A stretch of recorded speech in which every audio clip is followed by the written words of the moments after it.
마태복음 1장 21절입니다. 마태복음 1장 21절. 아들을 낳으리니 이름을 예수라 하라. 이는 그가 자기 백성을 저희 죄에서 구원할 자이심이라 하니라. 이 모든 일에 된 것은 주께서 선지자로 하신 말씀을 이루려 하심이니 가라사대 보라 처녀가 잉태하여 아들을 낳을 것이요 그 이름은 임마누엘이라 하리라 하셨으니 이를 번역한즉 하나님이 우리와 함께 계시다 함이라. 요셉이 잠을 깨어 일어나서 주의 사자의 분부대로 행하여 그 아내를 데려왔으나 아들을 낳기까지 동침치 아니하더니 낳음에 이름을 예수라 하니라. 지난주 방금 봉독해드린 이 내용은 이사야 선지자를 통해서 예수님 오시기 700여 년 전에 예언한 대로 임마누엘 되시는, 그리고 예수로 칭해지는 우리의 메시아가 예언대로 오셨음을 증거하고 있습니다. 이 마태복음은 시작부터 지금 3장까지 계속 구약의 예언대로 오셨음을 증거하는 내용이 계속해서 나옵니다. 예언대로 성취, 예언대로 성취. 그러니까 출생하는 것, 자라는 것, 이 모든 것들이 모두 다 구약에 이미 예언되어 있다, 그 말입니다. 그 첫 번째가 다윗의 자손으로 오실 것에 대한 예언이었습니다. 그래서 예수님이 다윗의 자손으로 출생했다라는 것을 분명히 밝히기 위해서 1장 1절로부터 시작해서 17절까지 다윗 가문의 족보가 아브라함부터 시작해서 예수님까지 계속 나오는 겁니다. 이러한 족보의 내용은 혈육으로 말하면 예수 그리스도는 다윗의 혈통으로 난다. 이새의 줄기에서 한 싹이 나리라 예언한 그대로 이새가 다윗의 아버지지요. 그러니까 이새의 줄기에서 한 싹이 나서 하나님의 나라를 이룰 것을 예언하는데 그 예언대로 다윗의 자손으로 예수 그리스도가 오셨음을 증거하는 내용이었습니다. 그 다음에 18절부터 오늘 이제 읽어드린 내용은 익히 말씀드린 대로 육신으로 말하면 다윗의 자손이지만 잉태함을 말하면, 이 성령으로 말하면 처녀의 몸에서 태어날 것이다. 그러니까 남자 없이 출생함으로 하나님의 능력으로 출생하게 될 것이다. 그것을 예언했고 그 예언대로 증거하는 것이 바로 지난주까지의 내용이었습니다. 그래서 한편으로는 다윗의 가문이요, 한편으로는 처녀의 몸에서 잉태한다라는 이 두 가지 이루어질 수 없는 예언이 이렇게 돼서 성취가 되는 겁니다. 한편으로는 다윗의 자손이요, 여인의 몸은 정혼한 여인이요. 그렇기 때문에 처녀이기도 하지만 또 다윗의 가문에 속하기도 하는 이러한 정말 예측할 수 없는 상황에서 예수 그리스도의 출생은 성취됩니다. 오늘은 이제 세 번째 예언입니다. 세 번째 예언은 발람을 통한 예언의 성취입니다. 발람을 통한 예언의 성취가 어떻게 이루어지는가? 2장 1절입니다. 헤롯 왕 때 예수께서 유대 베들레헴에서 나심에 동방으로부터 박사들이 예루살렘에 이르러 말하되 유대인의 왕으로 나시니가 어디 계시뇨? 우리가 동방에서 그의 별을 보고 그에게 경배하러 왔노라 하니 헤롯 왕과 온 예루살렘이 듣고 소동한지라. 이 발람의 예언이에요. 이 발람이라는 사람은 하나님의 이스라엘 민족의 선지자가 아닙니다. 어떤 사람인가 하면요, 이스라엘 민족이 출애굽해가지고 광야로 나와서 이 대열을 정비해서 진군에 들어가니까 이 발락 왕이 이거 큰일 났거든요. 모압 왕 발락이 가만히 생각해 봤더니 이거 이스라엘 민족들이 자꾸 들어오면 자기네들 나라가 망할 것 같으니까 발람 선지자라는 이방인 선지자였어요. 이방인 선지자에게 그 민족, 이스라엘 민족을 저주해달라고 부탁을 합니다. 근데 그 부탁을 받고 출발을 할 때 하나님께서 그 발람에게 나귀를 통해서 명령하지요. 이스라엘 민족을 저주하지 못하도록 합니다. 그럼에도 불구하고 이 발락 왕이 자꾸만 저주를 해달라고 하니까 저주를 한 게 아니라 축복 기도를 합니다. 축복 기도를. 하나님이 발람을 통해서 이스라엘 민족을 향한 축복 기도를 하게 하는데요. 이 축복 기도가 바로 2장 1절 오늘 봉독해드린 동방으로부터 박사들이 예루살렘에 이르러 말하되 유대인으로 왕으로 나시니가 어디 계시뇨? 우리가 동방에서 그의 별을 보고 그에게 경배하러 왔노라. 이 흔히 말하는 이 동방박사죠. 보통 사람들은 동방박사 3사람인 줄 압니다. 보통 그림이나 이런 데 보면 3명이 이렇게 있다 보니까 아무도 그런 말 한 적 없는데 동방박사는 3명인 줄 알아요. 그래갖고 유향과 몰약과 뭐 이렇게 그러니까 하나씩 줬으니까 3명일 거다. 모릅니다. 20명이 떼거리로 왔는지 30명이 떼거리로 왔는지. 그림을 이제 그렇게 그러니까 우리들 인식이 벌써 그렇게 돼 있어갖고 읽으면서도 3명이라고 이렇게 생각을 해요. 그냥. 그런데 하여튼 동방에서 그냥 그 박사들이 왔어요. 근데 이 동방에서 박사들이 와갖고 예루살렘에 이르러서 유대인의 왕이 어디서 났느냐 이렇게 묻는 겁니다. 그러니까 동방에서 이 사람들이 그럼 유대 나라의 왕이 태어났는지를 어떻게 알았을까? 그의 별을 보고 알았다 그 말이에요. 그러니까 동방에서는 저 별은 유대인 왕의 별이다. 이렇게 칭해지는 별이 있었다 이 말이죠.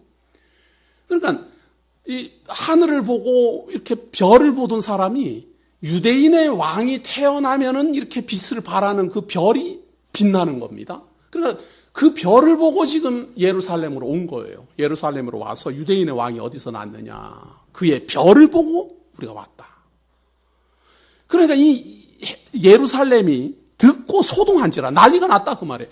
헤롯 왕이 있는데 불구하고 유대인의 왕이 또 태어났으니까 헤롯 왕은 자기가 왕인데 자기 아들도 아니고 완전히 다른 데서 지금 유대인의 왕으로 칭해지는 그 별을 보고 왔으니까 이것은 하늘이 점지해준 이런 왕이 났다 이런 말 아니에요? 그러니까 헤롯이 기절 초풍을 한 겁니다. 자기 아들도 아니고 자기도 아니고 이제 막 태어났으니까.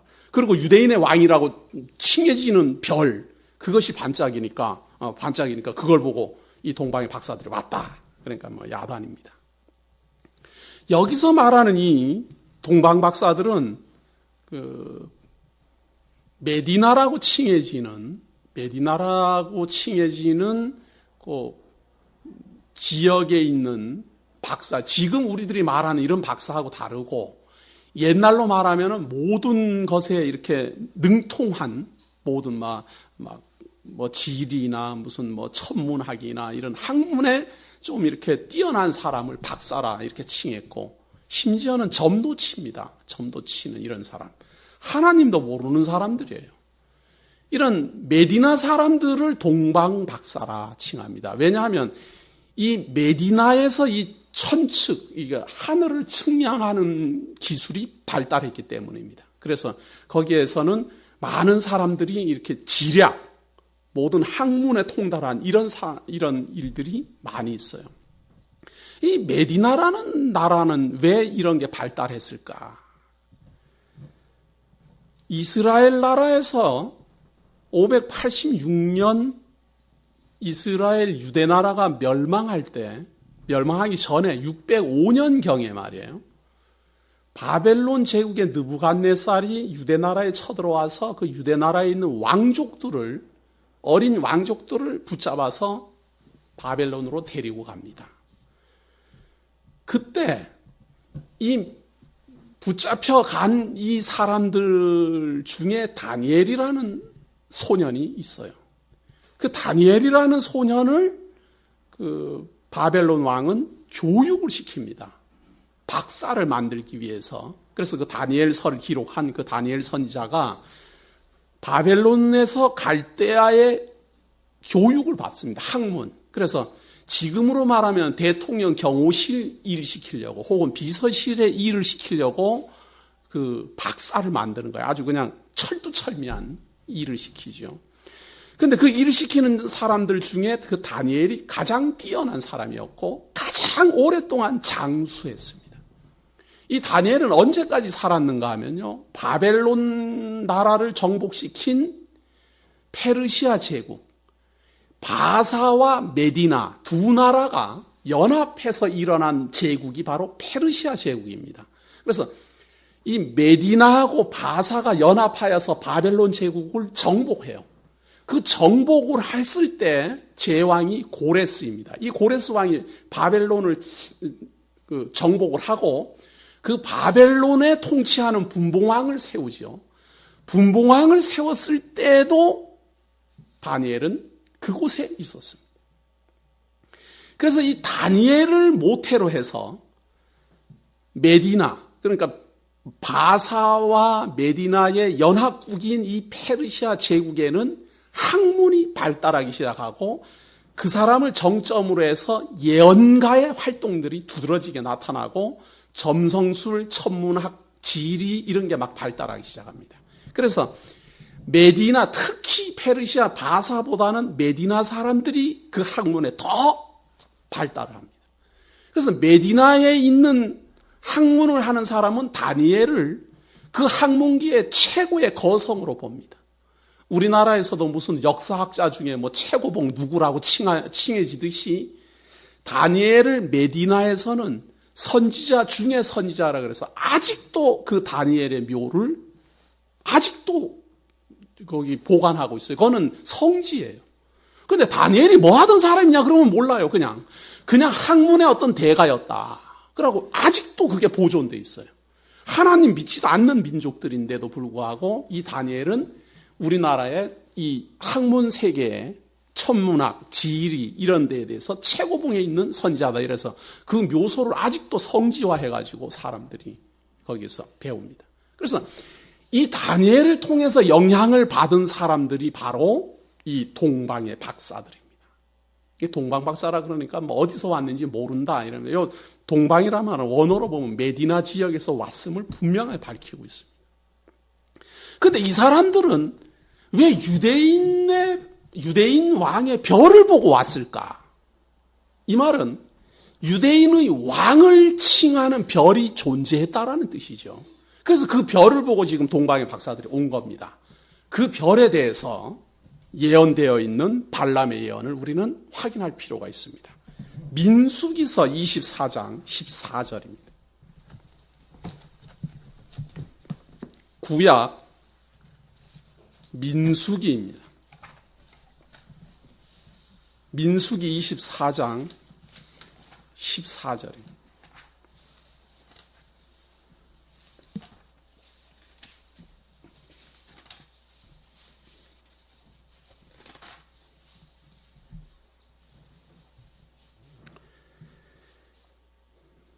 이제 나는 내 백성에게로 돌아가거니와 들으소서. 내가 이 백성이 후일에 당신의 백성에게 어떻게 할 것을 당신에게 고하리이다. 이 말이 지금 발람이라는 이방인 선지자가 하나님의 명을 받고서 발락 왕에게 지금 하는 말입니다. 당신이 저주하라고 한 이 민족이 당신 그 발락의 나라에 대해서 어떻게 할 것인지를 미리 말하겠습니다. 노래를 지어 가로되 부올의 아들 발람이 말하며 눈을 감았던 자가 말하며 하나님의 말씀을 듣는 자가 말하며 지극히 높으신 자의 지식을 아는 자, 전능자의 이상을 보는 자, 엎드려서 눈을 뜬 자가 말하기를 내가 그를 보아도 이때의 일이 아니며 내가 그를 바라보아도 가까운 일이 아니로다. 지금 이 하는 말은 가까이 일어날 일이 아니다 그 말이에요. 아주 멀리 미래에 일어날 일이다 그 말이에요.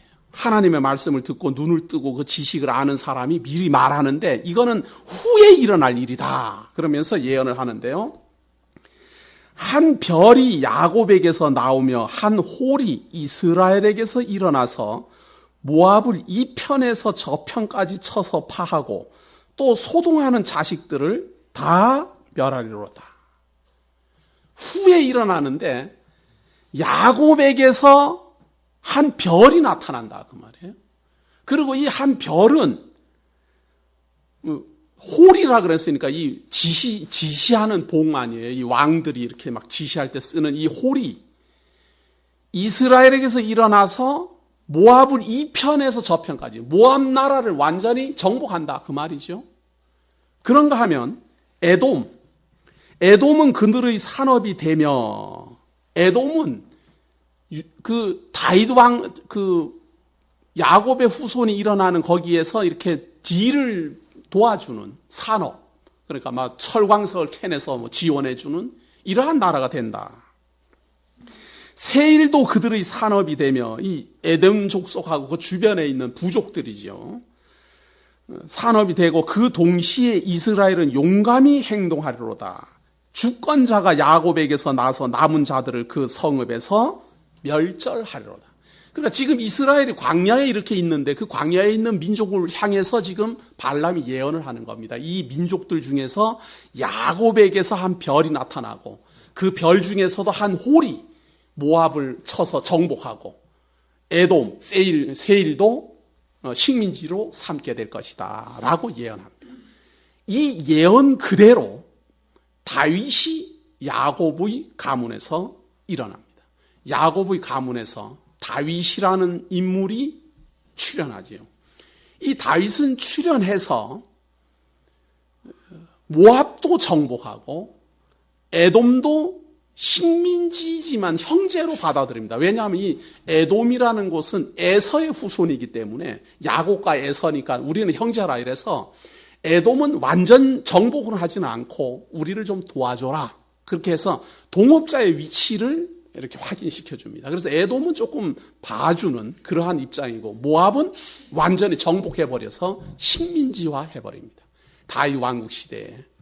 그때부터 이스라엘 민족은 국기에 다윗의 별이라 그래서 별을 꼭 표시합니다. 이것은 다윗 가문의 왕에 대한 상징이에요.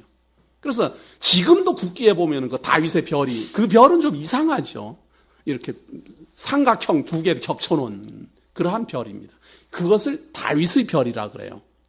조금 더 고대로 가면 바로 발람이 말하는 이 야곱의 별이 다윗의 별입니다. 그래서 동방의 박사들이 유대인의 왕이 어디서 났느냐 한 별을 보고 왔다라고 말할 때 그 별은 바로 상징적으로 칭해지던 이 유대 가문의 다윗 가문에 대한 별에 대한 이야기입니다. 이 사상은 메디나 사람들은 도저히 알 수가 없어요. 왜냐하면 이스라엘 민족에게만 지금 하나님이 민수기를 통해서 예언을 했기 때문에 알 수가 없죠. 누가 알려줬을까? 그들의 조상, 그들의 최고 학문의 경지에 있던 다니엘로부터 유대인의 왕에 대한 상징적 별은 전승되어 왔었고 유대인 족속들 중에서 다윗의 후손에서 한 왕이 태어날 것을 메디나 사람들은 이미 이 동방의 박사들은 알고 있었다라는 사실입니다. 지금은 비록 저 유대 나라가 로마 제국에게 멸망당했지만 틀림없이 우리들의 스승 다니엘이 말한 것처럼 유대인들의 왕이 출현하게 될 것이다. 그 유대인의 왕은 다윗의 가문에서 출현할 것이다. 그 다윗의 가문에서 유대인의 왕이 출현하면 저 별이 움직일 것이다 라고 칭해지던 그 별이 드디어 빛을 발하기 시작한 겁니다. 그걸 동방의 박사들이 보고 저 이상한 별이, 그동안 우리가 관심 있게 지켜보던 유대인의 별이 드디어 움직이기 시작했다. 그러니까 유대인의 왕이 낳는가 보다. 그래서 메디나 지역에서 이스라엘 유대 땅으로 지금 들어오는 겁니다. 경배하러. 이 예언은 바로 민수기 24장 14절 발람의 예언대로 성취되었음을 증거하는 사건입니다. 그냥 아무 의미 없이 동방에 있는 박사들이 뭐 그냥 와가지고 인사했다 이게 아니라 벌써 유대 나라에는 야곱 시대로부터 출애굽 시대로 그리고 다윗 시대로 그리고 메시아가 다윗의 가문에서 출현할 것을 메디나 사람들도 알고 있었다. 그리고 이 사실은 유대 나라 사람들도 알고 있었어요. 왜냐하면 동방에서 와갖고 박사들이 우리가 그 별을 보고 왔다 그러니까 막 소동해갖고 난리가 났는데 이 사람들이 정신 나갔나 이렇게 난리 난 게 아니라 진짜 왕이 났다란 말이냐 이렇게 소동을 한 거 보면은 알고 있었다라는 이야기예요. 유대 나라에 왕이 태어날 것을 알고 있었다라는 거예요. 헤롯 저거는 가짜고 진짜가 태어날 것을 기다리고 있었다라는 거예요. 다만 헤롯의 권세에 눌려서 말을 못할 뿐이지. 그 내용은 이어서 나옵니다. 4절을 보세요. 왕이 모든 대제사장과 백성의 서기관들을 모아 그리스도가 어디서 나겠느냐 물으니, 그러니까 헤롯 왕이 묻는 겁니다. 유대인의 왕은 난데 지금 유대인의 왕이 태어났다고 동방박사들이 왔으니까 이건 틀림없이 메시아다. 그냥 이렇게 시시한 왕이 아니라 메시아가 틀림없이 온 것이다. 왕은 내가 있는데. 그러니까 다윗보다도 우월한, 나보다도 우월한 메시아가 왔을 것 같은데 그 메시아가 과연 어디서 나오느냐 하고 묻는 겁니다. 알고 있었다라는 이야기죠. 동방 사람들은, 동방박사들은 유대인의 왕이라고 생각을 했는데 유대 나라 사람들은 유대인의 왕이 아니라 그리스도다 이 말이죠. 별이 그렇게 모습을 드러냈다면 이것은 일반 왕이 아니라 드디어 우리가 기다리던 메시아 그리스도가 왔다. 그런데 그 그리스도가 어디서 태어나느냐? 그리스도가 어디서 나느겠느냐 물으니 가로되 유대 베들레헴이 오니 이는 선지자로 이렇게 기록된 바 또 유대 땅 베들레헴아 너는 유대 고을 중에 가장 작지 아니하도다. 네게서 한 다스리는 자가 나와서 내 백성 이스라엘의 목자가 되리라 하였음이니이다. 이것은 미가 선지자의 예언입니다. 미가 선지자가 이 베들레헴이라는 고을은 아주 작은 동네예요. 촌동네예요. 그러한 아주 작은 촌동네에서 이스라엘을 통치하는 목자가 날 것이다. 그런데 이 베들레헴은 이미 이스라엘을 통치하는 왕이 태어났던 곳입니다. 그러나 목자라는 말하고 왕이라는 말은, 목자는 인도자, 정신적 지주 이런 걸 말하고 왕은 통치자, 집권자, 권세자 이렇게 의미가 다르지요. 그러니까 그리스도는 정신적, 영혼적, 영원한 통치 이런 걸 말하고 왕은 육체적 그리고 현재 권세적 이런 입장입니다. 그러니까 권세를 가지고 있고 명예를 가지고 있고 통치를 했던 왕은 이미 이 미가 선지자가 예언하기 이전에 베들레헴에서 출생합니다. 그 사람이 바로 다윗입니다. 다윗은 베들레헴에서 출생하고 헤브론에서 왕이 되어 7년 후에 예루살렘으로 들어가 통일 이스라엘을 이룩합니다. 그렇게 해서 가장 위대한 통일 이스라엘의 왕으로 등극합니다. 그 다윗의 혈통을 따라 이스라엘의 목자요, 그리고 모든 이스라엘 민족이 기다리던 그리스도 곧 메시아가 이 땅에 등장하는 겁니다. 그래서 이걸 미가 선지자의 예언대로 성취되었다라고 선언하는 겁니다. 7절입니다. 이에 헤롯이 가만히 박사들을 불러 별이 나타난 때를 자세히 묻고 베들레헴으로 보내며 이르되 가서 아기에 대하여 자세히 알아보고 찾거든 내게 고하여 나도 가서 그에게 경배하게 하라. 야, 이제 그리스도가 왔으면 자기의 자리는 물러나야 될 것 같으니까 그 박사들에게 별이 나타난 때는 언제 나타났느냐, 언제부터 움직이기 시작했느냐, 이건 벌써 징조거든요. 그리스도가 온다라는 징조니까 그 박사들에게 헤롯이 다 묻는 겁니다. 베들레헴에서 태어났구나, 언제 태어났는가, 그 시기를 지금 정확히 알려는 겁니다. 그래서 언제쯤 태어났다라는 그 시기를 알아서 어떻게 하려고? 죽이려고, 그리스도를 죽이려고 묻는 겁니다. 그래서 그 시기, 때, 그걸 자세히 물어보고 장소는 베들레헴 딱 알았어요.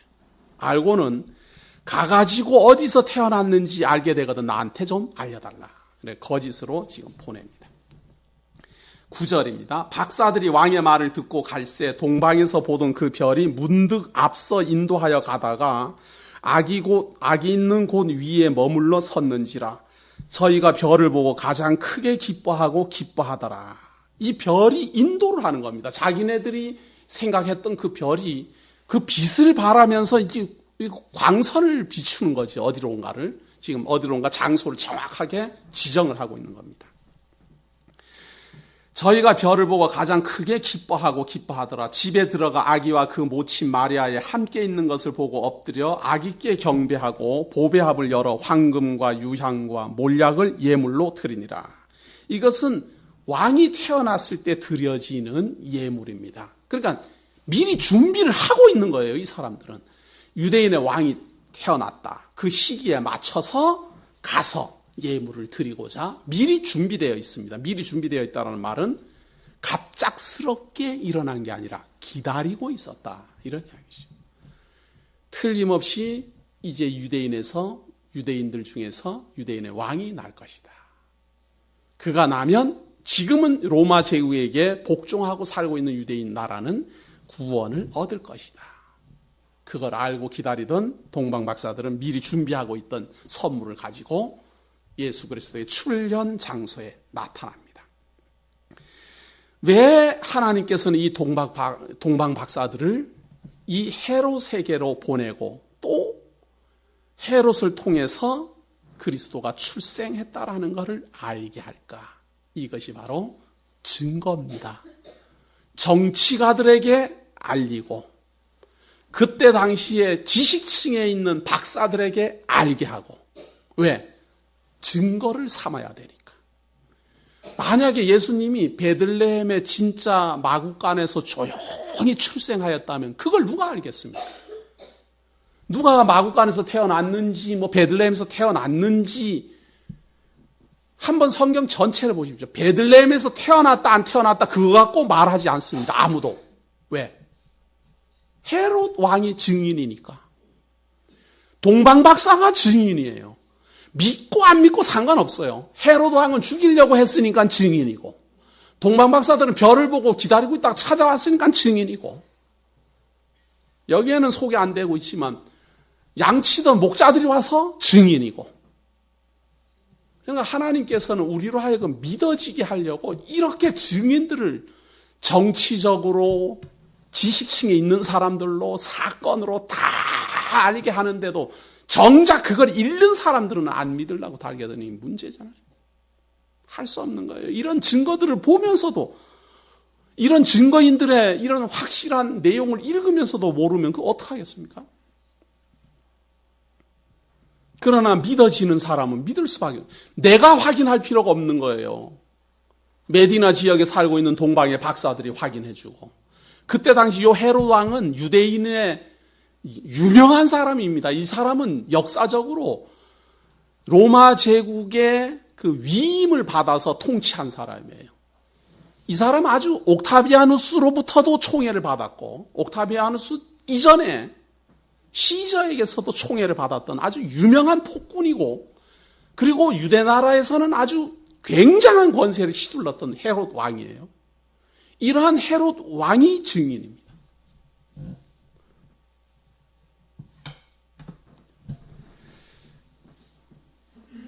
12절입니다. 꿈에 헤롯에게로 돌아가지 말라 지시하심을 받아 다른 길로 고국에 돌아가니라. 아니 하나님도 참 이상하지. 헤롯에게 모르게 하려면 동방박사들을 무엇하러 예루살렘으로 인도를 해요? 바로 베들레헴으로 가면 되지.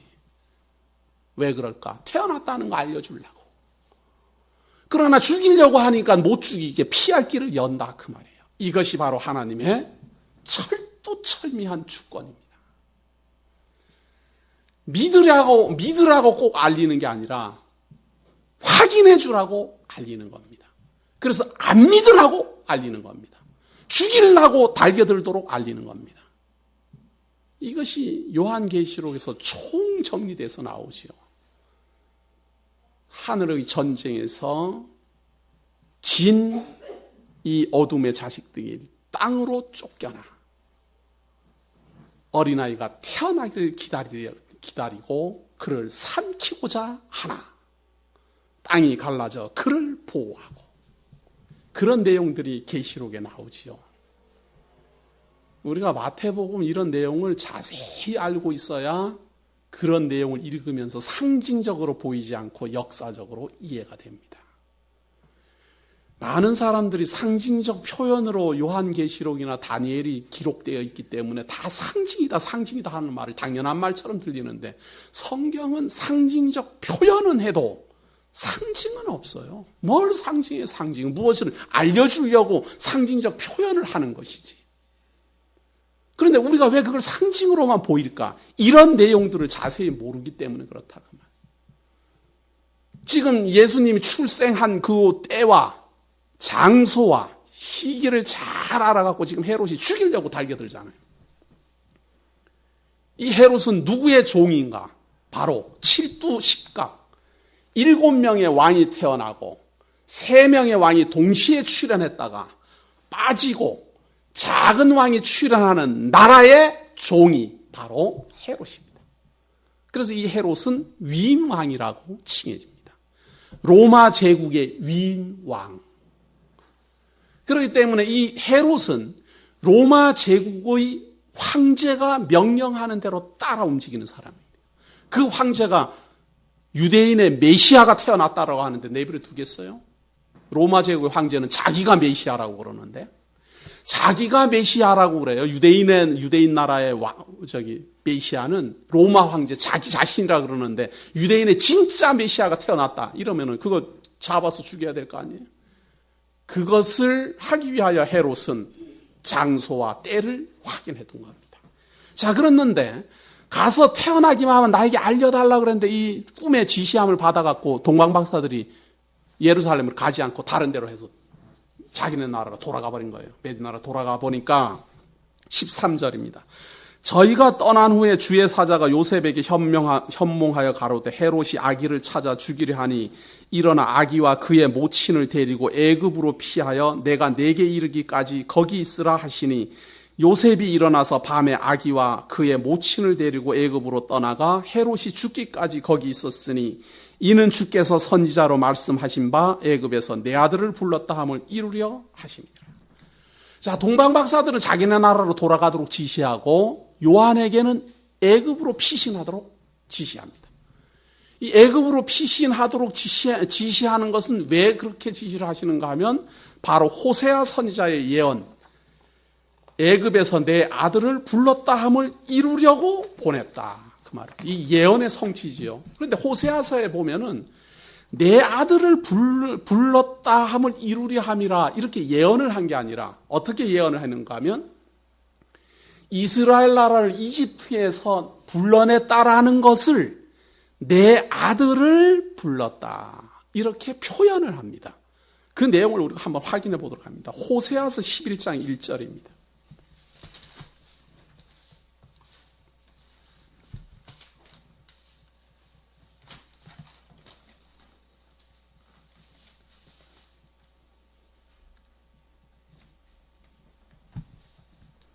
제가 봉독해 드립니다. 이스라엘이 어렸을 때에 내가 사랑하여 내 아들을 애굽에서 불러내었거늘 선지자들이 저희를 부를수록 저희가 점점 멀리하고 바알들에게 제시하며 아로 새긴 우상 앞에서 분향하였느니라.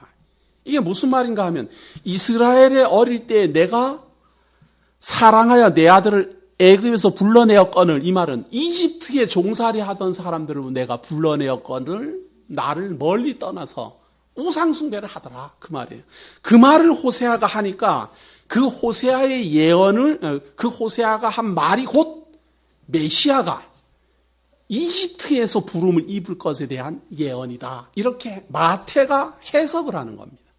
마태복음이 해석을 하는 겁니다. 그래서 이스라엘 나라가 애굽에서 부름을 입고 가나안 땅으로 온 것은 장래에 메시아가 이집트에서 하나님의 부름을 입어서 이스라엘 땅으로 올 것을 예언하는 내용입니다.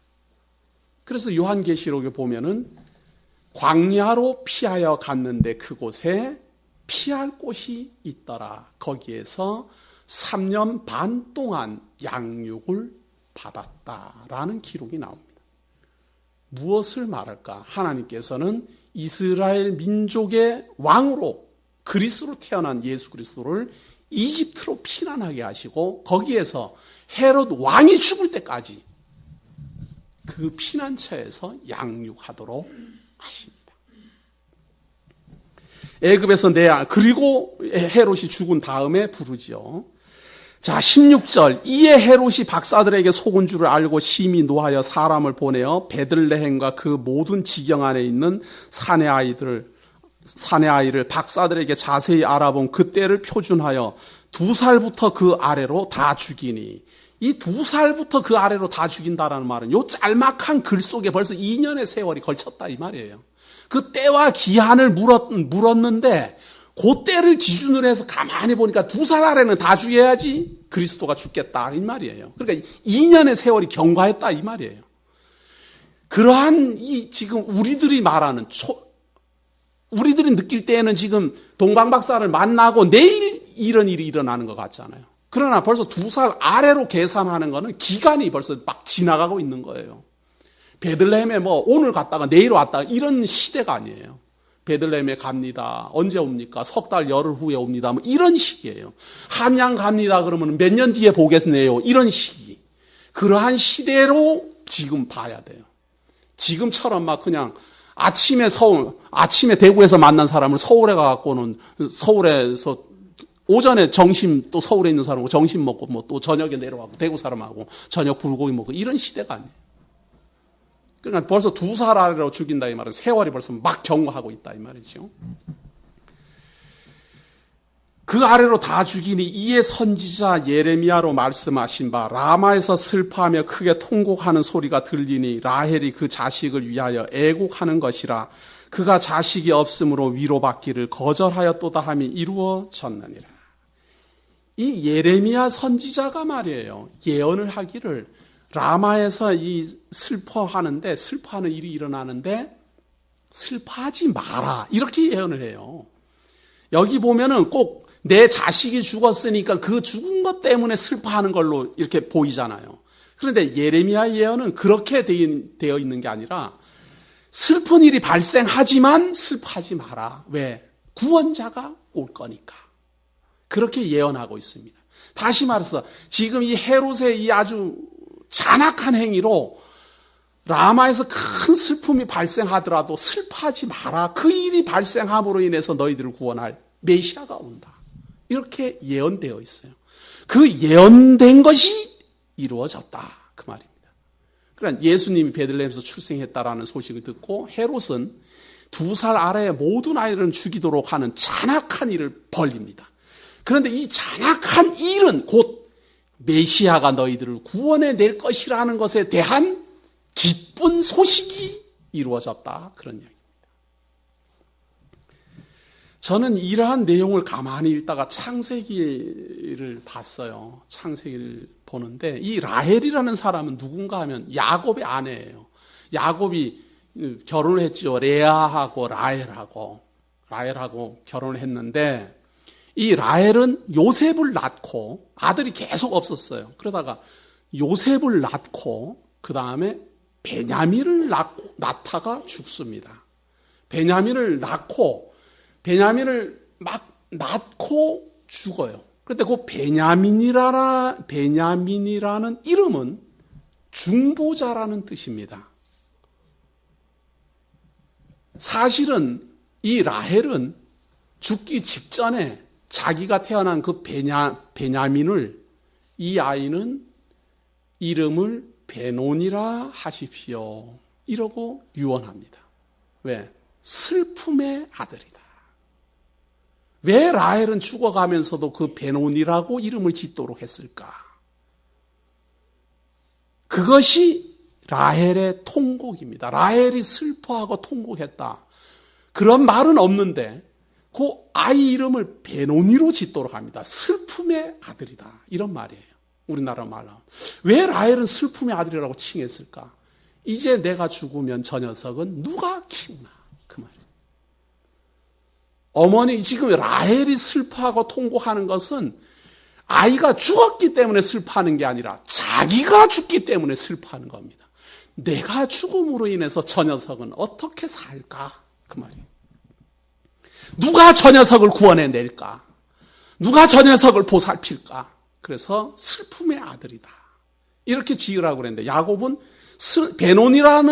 베논이라고 지으라는 이름을 들으면서 베냐민으로 고칩니다. 베냐민은 중보자. 걱정하지 마라. 당신과 나의 중보자다. 이스라엘 민족과 야곱과 중보자다. 그래서 후에 이 베냐민은 출애굽 사건에 보면은 요셉과 그 형제들이 요셉을 애굽에다 팔아먹었을 때 이 요셉이 베냐민을 생각해서 그 형제들을 그렇게 데려오도록 합니다.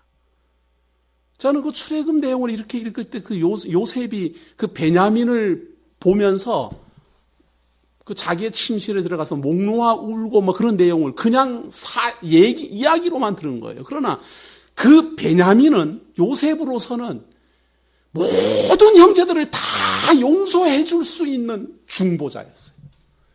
베냐민만 볼 수 있다면, 베냐민만 나와 만날 수 있다면 그것이 요셉의 소원이었어요. 그래서 중보자로서의 역할을 단단히 하는 게 바로 베냐민이죠.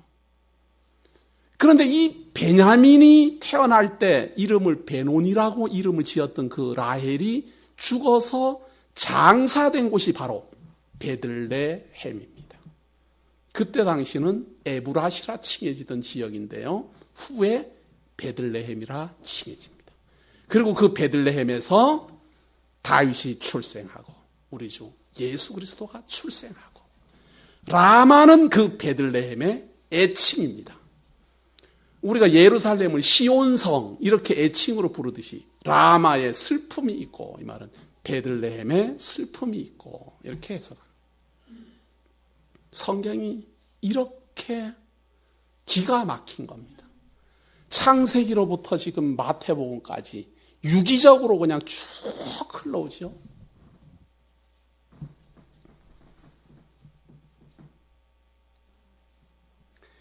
이렇게 이제 듣고 이 대목을 읽으면 물론 또 읽을 때 또 다 잊어먹는 게 또 흠이죠. 그게 기억이 나줘야 되는데 참 그죠? 그게 참 기억이 나주면은 제가 또 할 게 없잖아요. 참 기억이 안 나는 것도 다행이고 한편으로 생각하면 조금 더 깊이 생각하면 답답하고 그렇습니다.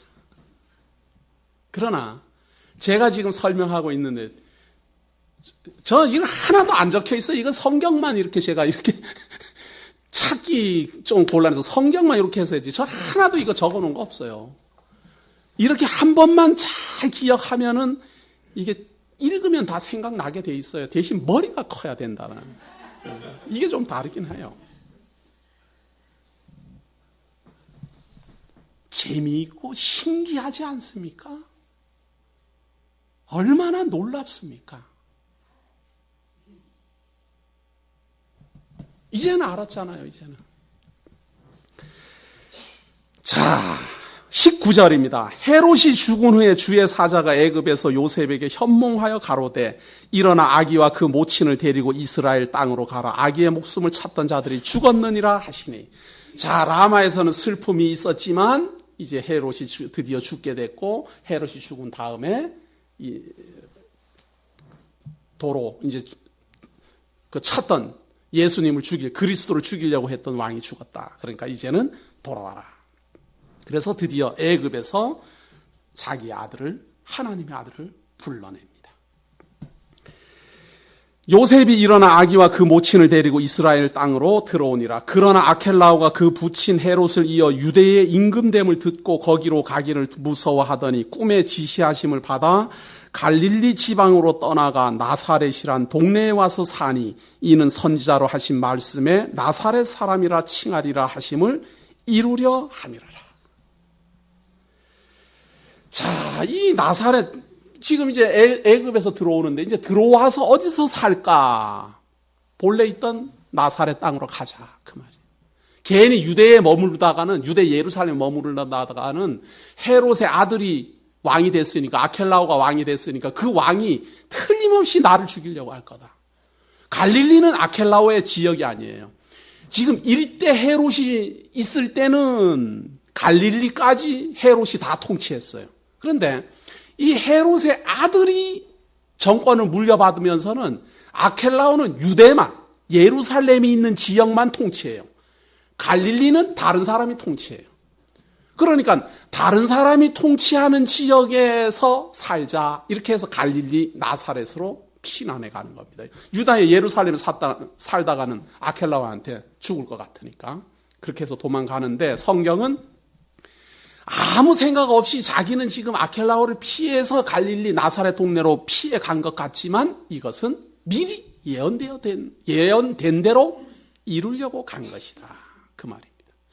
어떻게 예언되어 있는가? 나사렛 사람이라 칭하리라 하심을 이루려고 나사렛이란 동네를 갔다, 그 말이에요.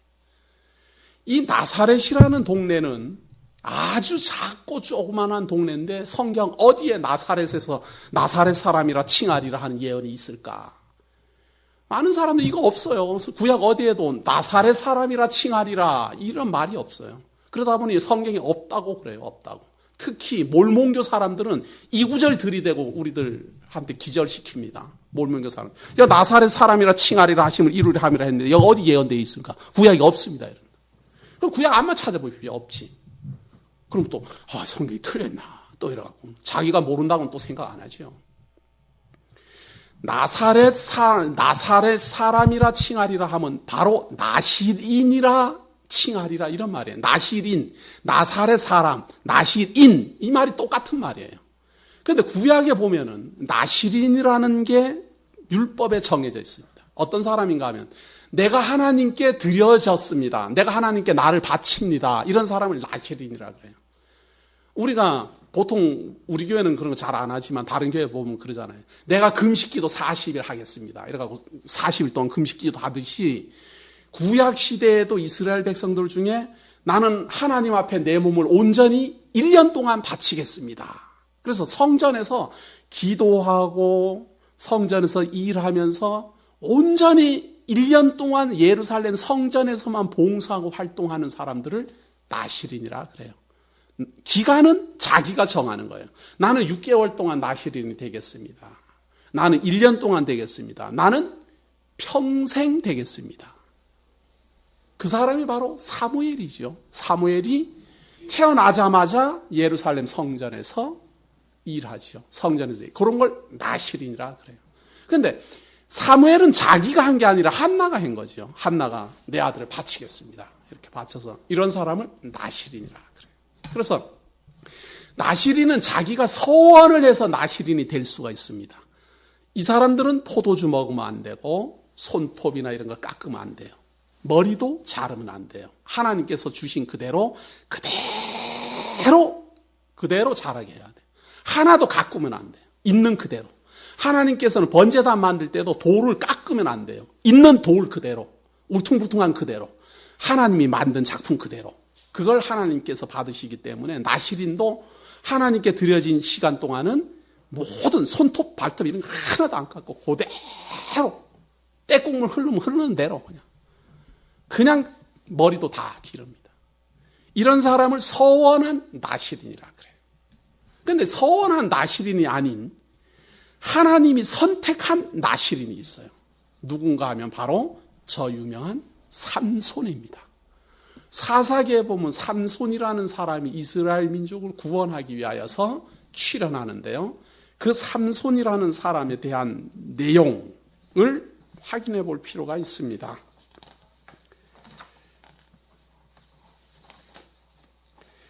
사사기서 13장 1절입니다. 사사기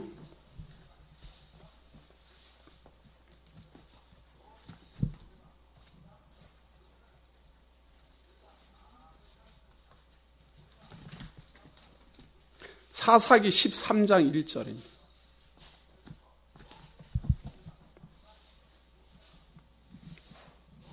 제가 읽어드릴게요. 이스라엘 자손이 다시 여호와의 목전에 악을 행하였으므로 여호와께서 그들을 40년 동안 블레셋 사람의 손에 붙이시니라.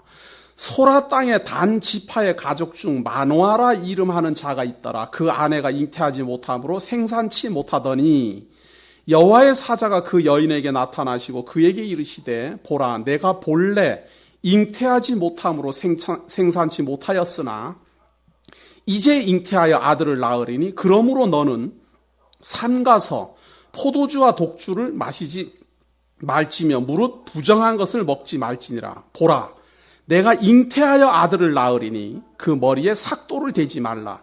이 아이는 태에서 나옴으로부터 하나님께 바치운 나실인이 됨이라. 이 삼손이 하나님께서 태어나면서부터 하나님의 나실인으로 선택한 그러한 사람입니다.